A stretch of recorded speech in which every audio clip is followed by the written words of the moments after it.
special guest. Through this interview, we will be able to apply what we have learned in class through real-world experiences. We aim to not only understand the opportunities that comes with starting a business, but also the challenges that Filipino entrepreneurs face in today's economy. We are pleased to welcome today Ms. Rowena Valerio, the owner of Forage Events Lake here in Cavite. Okay, to start our interview, we'll be asking some general questions muna po. What we're really curious about, yung name. Saan po nanggaling yung soiree? Okay. Soiree is a French word, meaning party, gatherings, and yeah. Galing po. But before, the king and queen in England, in Europe, they have Victorian days. They have the usual soiree, meaning the party, gatherings, the soiree is like Regency architecture, inspired. That's amazing. Okay, to start po, we're really curious, what pushed you to pursue entrepreneurship?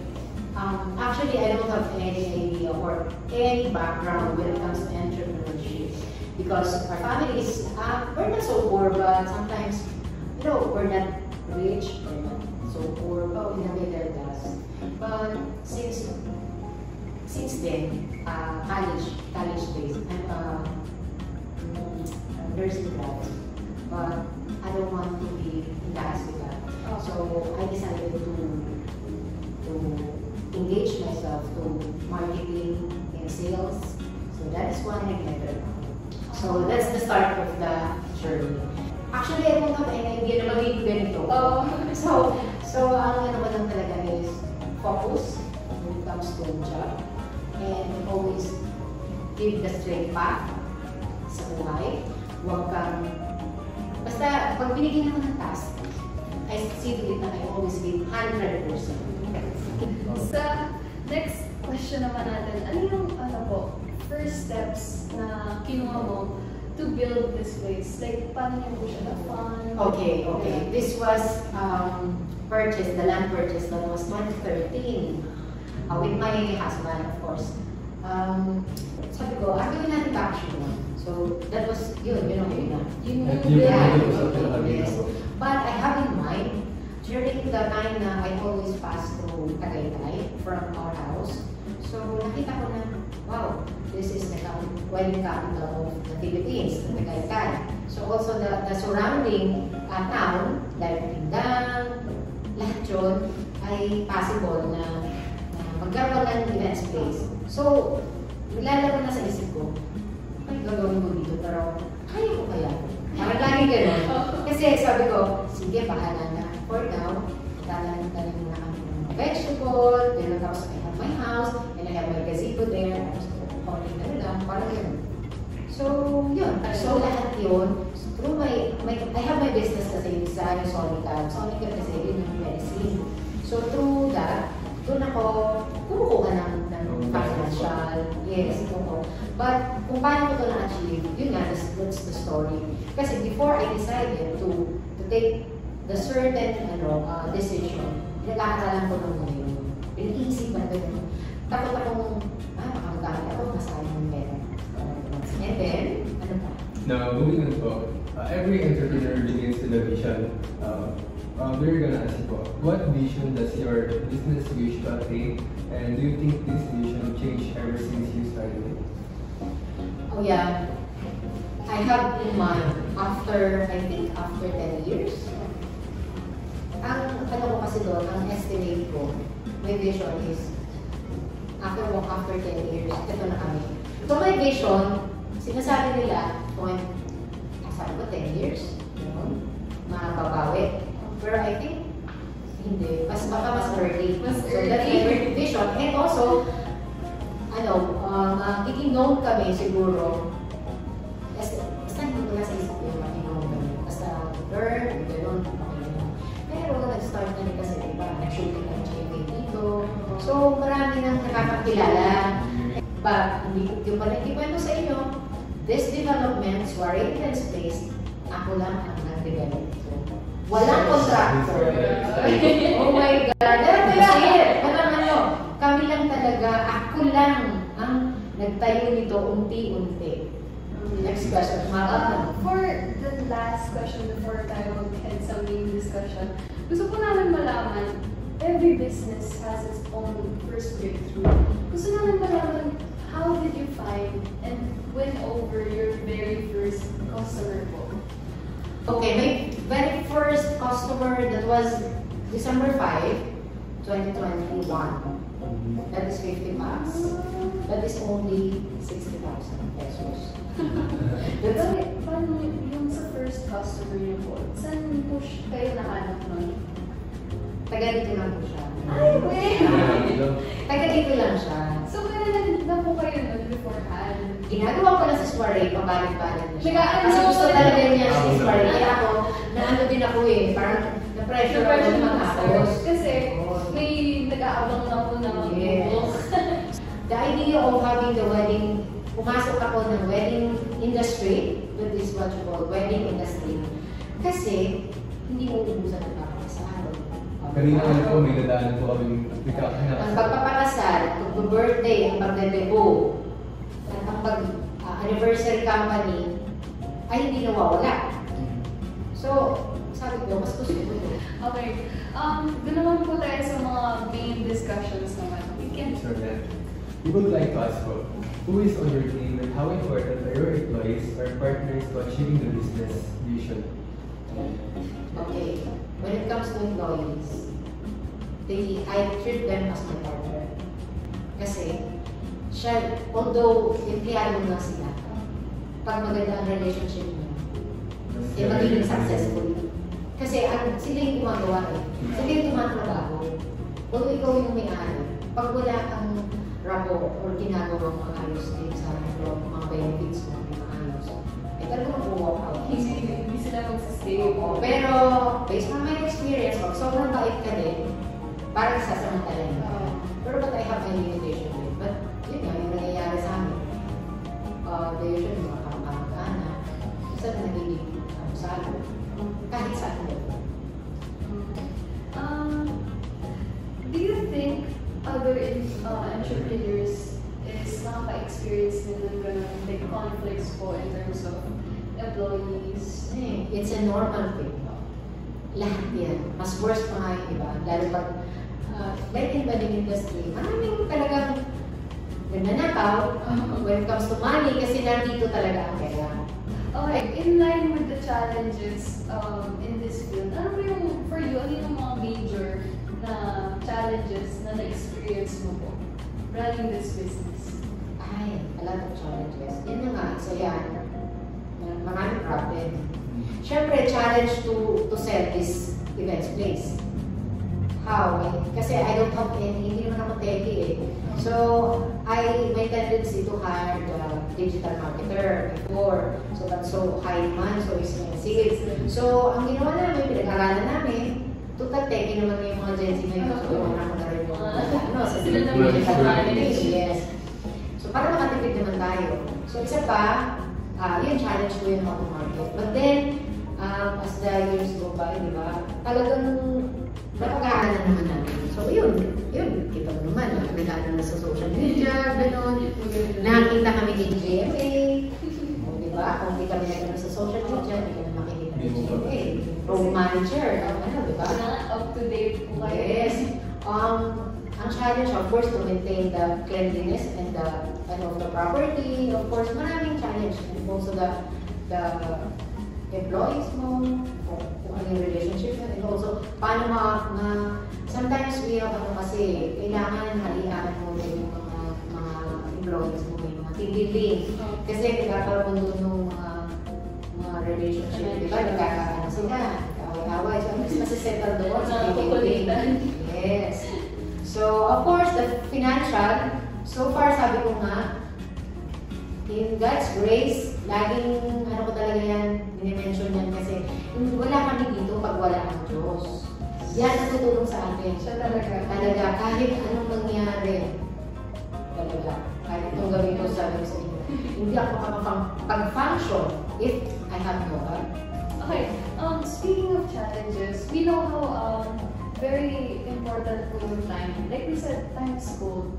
So yung question po namin, has there ever been an instance wherein last minute changes na nagkaroon ng financial obstruction or like problem? Ganun. Sometimes in wedding industry kasi, and even also in other business, sa ugali pa rin ng tao, ang bottom line doon, yung customer mo. We have the so-called bridezilla in the wedding industry.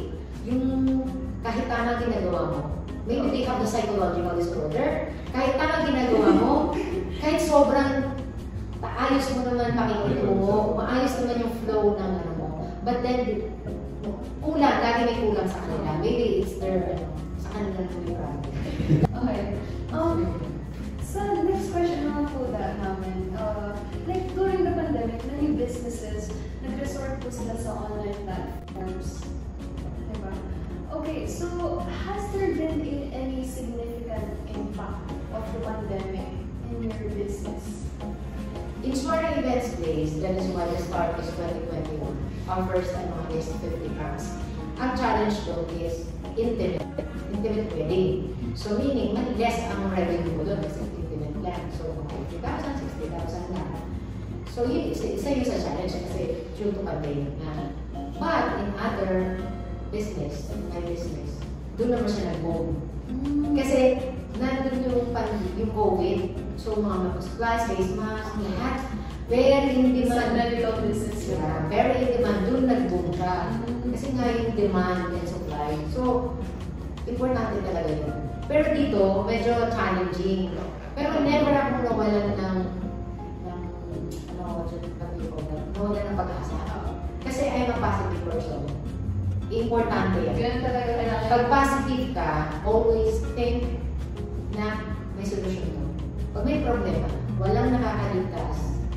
Even rich people, sobrang dami. The more na rich ka, mas marami kang problema sa pera. Tandaan mo ha, rich wala. Ganun pala. Kasi marami kang paswelo. Marami kang babayaran sa liga. Marami kang marami taxes.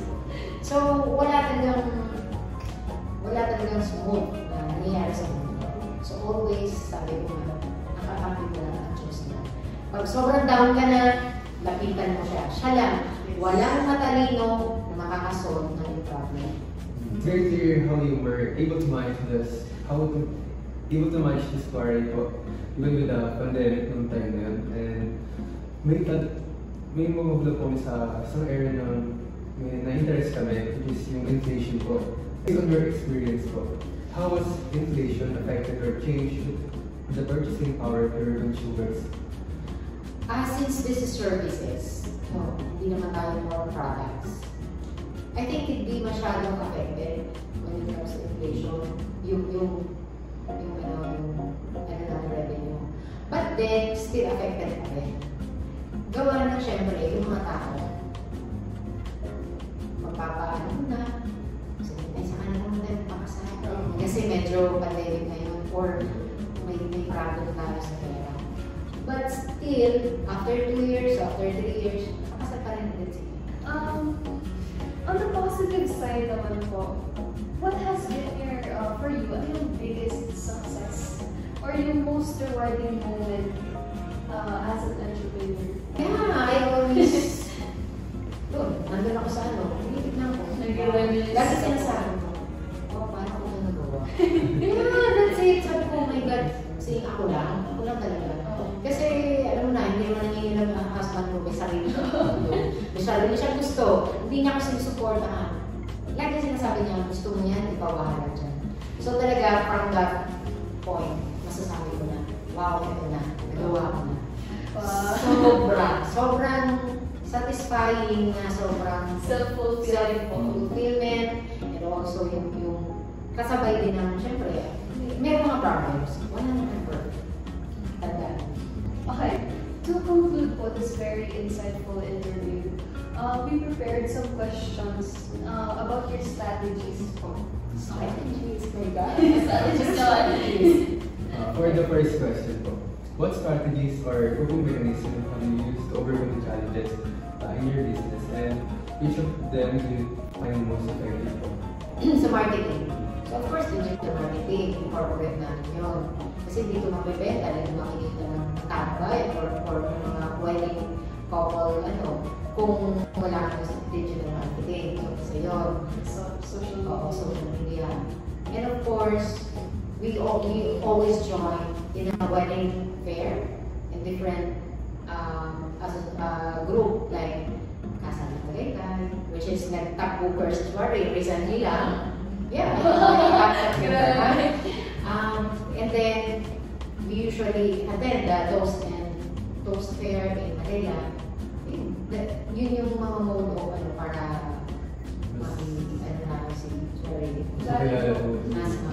and also again yung relationship mo. Don't forget that. Kasi yun talaga tumutulong sa atin. Ililigtas tayo lahat. In what ways niyo po ina-apply yung mga lesson na naaral niyo po all throughout the years with previous challenges that occur while running the business? I think parang normal na lumalabas na yan, yung galing mo sa buhay. Sabi ko nga, kung nag-focus ka talaga, parang normal na siyang napapatakong yung business. Kasi don't think na hindi ko kaya yun. Kasi ako lang kasi kung sasabi ko, kaya ko yan. Kaya ko yan. Kasi pag may order na sa akin, this way, yan pa bang ganito? Kahit wala sa sabi ko, meron. Kasi madali na gawa ng paraan. Basta always, grabe, opportunity yan eh. So, and then after, kung swak naman, kinuha mo, hindi mas maigi. Kasi kinuha mo yung order na yun eh. Pero kaya ko naman pala. So, parang gano'n, positive ka, kunin mo. Kasi along the way, mapag-iisipan mo yan kung paano, kung saan mo deliver mo. Before po tayo mag-proceed sa last question, we appreciate po yung participation niyo po dito sa interview namin for our project. And we rest assured po that this interview will be used for academic purposes only. Beyond financial success, what personal legacy do you hope to build with your business po? Yun na, yung sinabi ko, of course, yung tiyaga, importante yun. Then if there's an opportunity, pagbutihin mo. And also, trust in God. Laging gano'n. Tapos, yung focus. Napaka-importante nun. You take small steps rather small steps but sure. Na hindi ka papalpak, na hindi ka malalaglag. Baka bigla ka nalaglag, di ba? Ayun, nalaglag. So, ganito yun. Ang huli ko sasabihin, yard by yard, life is so hard. Inch by inch, life is a cinch. So I'd rather go small steps than big steps. Na ang small steps, but sure, you know na. Okay, ba? We are grateful for your time, lalo na po sa advices and experiences po na sinare po sa akin. And as this interview ends po, we share our deepest gratitude for your participation and our group prepared a simple token po. Thank you. Thank you din. Nag-abala pa kayo. Okay. Basta be simple. That's the sa buhay na to. Message na want to po ipasa. Yeah. Yun, favorite ko yun eh. Yung yard by yard, life is so hard. Inch by inch, life is a cinch. Being an entrepreneur comes with challenges and skills. Being able to handle it is not as easy as we think. Let us also appreciate entrepreneurs like Mrs. Rowena who share their knowledge and strategies with their businesses and are open to sharing them with those who aspire to be like them. And again, I am Selena Triakisap. And I am Kent Beles, and we are Group 3. And we hope you have learned something this video. And thank you for watching.